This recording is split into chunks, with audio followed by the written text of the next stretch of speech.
América y Pachuca disputaron la primera semifinal de Conca Champions y algo que es interesante, que los primeros 15 o 20 minutos por parte del América fueron los mejores de dicho equipo, porque después el Pachuca, si bien no llegaba con tanta claridad, no era contundente, tampoco permitía que el principal elemento ofensivo que tiene el América, que es su medio campo, pudiera conectarse como es. Veíamos a Cendejas, a Quiñones, a Diego Valdés dando pases imprecisos, Henry buscando ser el delantero poste y no le llegaba ningún balón, etcétera. Y aquí la pregunta es, ¿al partido de vuelta Pachuca lleva una ventaja o va a ser un trámite para el América? La verdad, yo lo dudo. Tanto el Pachuca es difícil que en su casa se vaya en cero, que ha pasado, pero es complicado. Y como es complicado que el América también, no vaya a querer meter un gol, cuando menos. Pero bueno, ahorita lo analizamos tácticamente este partido porque es muy interesante.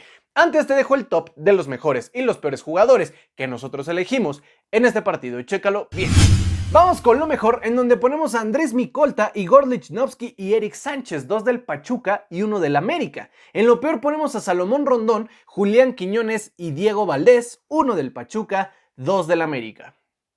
Pasamos a lo táctico, te explico rápidamente. América se paró con un 4-2-3-1, mientras que Pachuca empezó con su 4-3-3. Te comentaba al inicio del video que los primeros 15 minutos del América fueron sensacionales. Es más, incluso la primera jugada, y te explico por qué. La profundidad que tenían Chicote e Israel Reyes era sensacional, ya que empezaron anulando, entre comillas anulando, y te voy a explicar por qué, el medio campo de 3 de Pachuca, porque obviamente al incrementar sus ataques, digamos, por medio de laterales con Israel Reyes y con Chicote, obligaban a que el medio campo de Pachuca se tuviera que abrir para generar marca, lo cual permitía que Fidalgo y Jonathan Dos Santos quedaran con cierta libertad en estos carriles.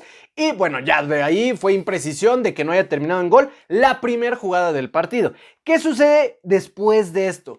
Que rápidamente Almada se da cuenta que, ok, vamos a enfriar el partido.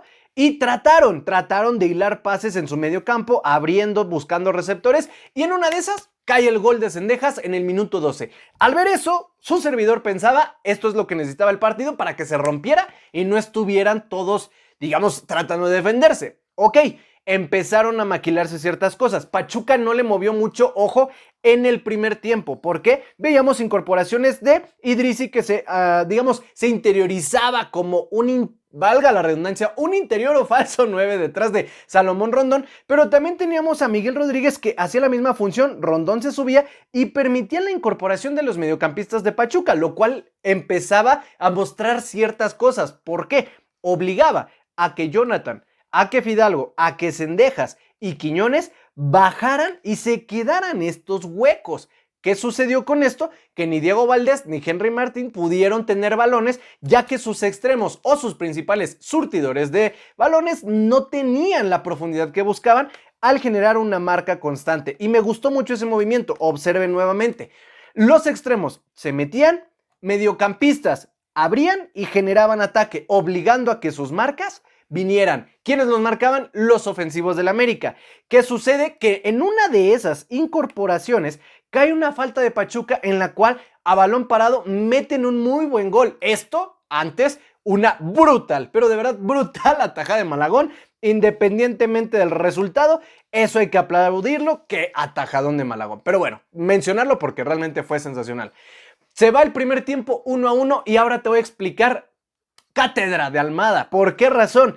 Cambia ciertos elementos, particularmente un jugador, Elías Montiel. Grábense ese nombre que lo hemos visto trabajando muy bien a lo largo de toda la temporada, pero hoy hizo algo sensacional, anulando uno de los mejores mediocampos de la liga, que es el América. ¿A qué voy? Empiezan nuevamente con el 4-2-3-1 el América, bien, y el Pachuca 4-3-3. Perfecto. ¿Qué empezaba a hacer Pachuca? Si América generaba otra vez ataque, ok, ojo, se replegaba este equipo y se defendía con 4-4-2.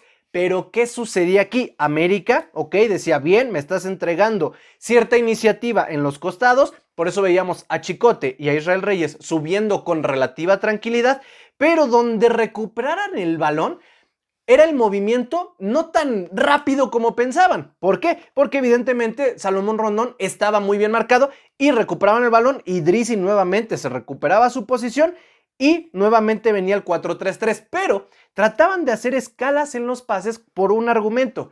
Obligaban a los laterales a bajar porque aquí abrían, pero esto era sensacional. Dejaban que Eric Sánchez subiera y veíamos siempre un rombo, 3 presionando, 1 de rebote, 2 en contención, es decir, cualquiera que tuviera el balón tenía presión, y por eso veíamos a Fidalgo y a Jonathan muy anulados, y siempre teníamos a 2 en medio campo de Pachuca, en los primeros 20 minutos del segundo tiempo. Empezaron pelotazos, aquí los disputaban Diego Valdés, después entró Javairo, que entró con una flojera tremenda, por aquí Brian ya entró hasta el final, trató, pero no le dieron mucho tiempo, y Henry, por dicha situación, tenía que bajarse más. ¿Qué sucede? Que ok, ¿entendieron esto los del América? Muy bien, trataron nuevamente de generar, pases, apertura, buscar a sus laterales y generar ataque. ¿Qué hizo entonces Almada? Perfecto. Como me estás buscando por laterales, entonces te voy a poner una doble aduana en donde nos vamos a defender de esta manera. Un 5-2-3 en donde la presión es continua. ¿Continua en qué sentido? Si el América veíamos que Malagón recibía el balón y trataba de repartir, teníamos hasta 5 jugadores de Pachuca presionando. Buscaban pelotazo y siempre había un defensa que se botaba, cerraban para una marca doble a Henry y los extremos tenían que buscar de a fuerzas el contacto. Es decir, si caía el rebote por este costado, lo recuperaba un lateral de Pachuca. Si caía el rebote de este costado, lo recuperaba un lateral del Pachuca. ¿Y qué sucedía?